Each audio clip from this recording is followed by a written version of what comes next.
lebih baik pihak-pihak eksternal tuh nggak usah lah ikut campur. Hmm, Polisi bisa kok, saya yakin sekali mampu dan bisa dan mampu ya, membenahi dirinya sendiri. Hanya kadang-kadang ekspektasi publik itu berlebihan, maunya cepat, maunya drastis. Kalau ada Kapolda ditangkap lalu langsung dihukum itu orang bersorak-sorai gitu. hmm, Tapi kalau ada polisi narkoba menangkap kemarin itu menangkap penyelundupan eh, narkoba dan ya, warga negara Brasil di bandara itu nggak ada yang berminat gitu. ya, ya, Orang ya. lebih berminat mendengar cerita bagaimana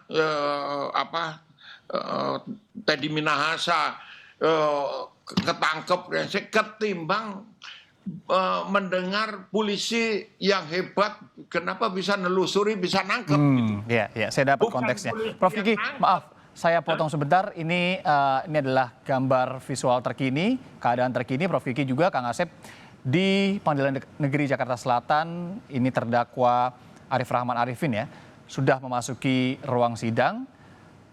Ada jaksa penuntut umum kita lihat di sana, kemudian juga ada penasihat hukumnya, sudah siap, tinggal menunggu hakim saja.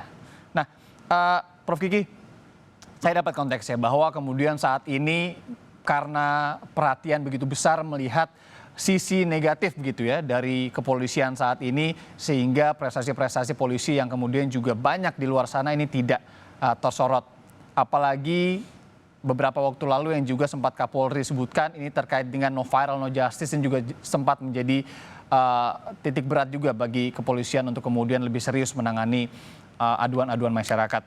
Saya ke Prof atau ke Kang Asep dulu. Kang Asep, kalau melihat sidang obstruction of justice, sidang-sidang seperti ini potensi hakim untuk memutuskan dengan ancaman hukuman terberat itu seperti apa sih, Kang Asep?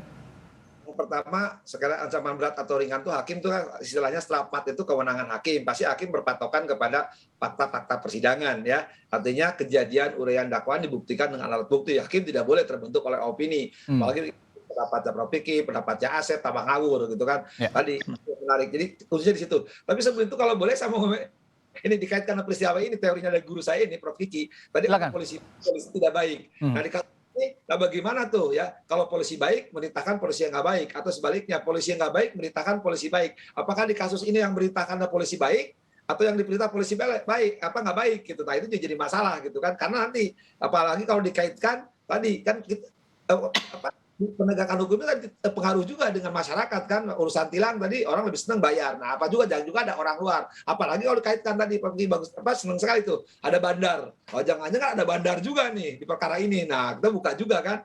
Artinya apa? Kita menarik teorinya. Prof ini kan kalau di orang desa ini pisaunya kan polisi baik hmm, nggak baik. Gimana tanggung jawab hukumnya gimana? Nah apalagi kalau di belakang tadi ada bandar ada orang gitu. Nah saya kira bisa diterapkan di sini ketika bertanggung jawaban secara hukum ya. Nah artinya kan sejauh mana misalkan jenderal nggak baik gitu kan, tanda petik ya pergi ya, misalkan jenderal nggak baik perintahkan misalkan barada yang baik. Nah kan kasihan barada yang baik mau dipasang nggak fotonya atau sebalik gitu kan. Apa jenderal yang baik ya perintahkan barada jelek. Itu kebetulan misalkan kalau perintah baik masih mending bertobat. Seperti sekarang Kapolri, bagus Pak Listio ngajak jangan hedonis, jangan segala macam. Cuma di kasus-kasus yang sekarang kita hadapi, persoalannya, nah apakah polisi-polisi yang sedang diperiksa ini secara etis ada tunggu kan, baik tidak baik, tunggu etis kan. Nah hmm. soal yuridis, soal nanti kan. Persoalan Prof. Kiki, bagaimana nanti menyelesaikan perintah-perintah kaitan polisi baik dan polisi nggak baik. Nah itu juga harus mungkin nanti kebijakan di kepolisian ya Prof. Kiki, karena staf ahli mungkin bisa memberitahu Pak Listio nih, nah, Ya. bagaimana mengatasi itu. Nanti disampaikan ada catatannya sedikit Prof Kiki dari Kang Asep bilang. Enggak, Nah, yang Prof jadi Kiki masalah. kalau tadi ya terkait sedikit aturan baru yang tadi Prof Kiki juga bocorkan sedikit ini lagi digodok sebuah aturan-aturan baru, kemudian aturan-aturan lama ini harus lebih diterapkan lagi. Aturan baru yang seperti apa? Dalam ranah apa Prof Kiki? Etiskah, etika, jabatan atau seperti apa? Etik lah, yang pasti Hmm. etik. Etik itu juga menyangkut yang code of conduct ya, code of conduct. Ada disertasinya polisi nih di Srena itu Sambodo itu tentang kapan seseorang mereproduksi perilaku buruk senior-seniornya. Jadi ada studi penelitian dia dari sebelum masuk jadi polisi, lalu selama pendidikan, setelah pendidikan. Nah, itu ada periode-periode di mana dia terkontaminasi dan mereproduksi perilaku buruk dari senior-seniornya.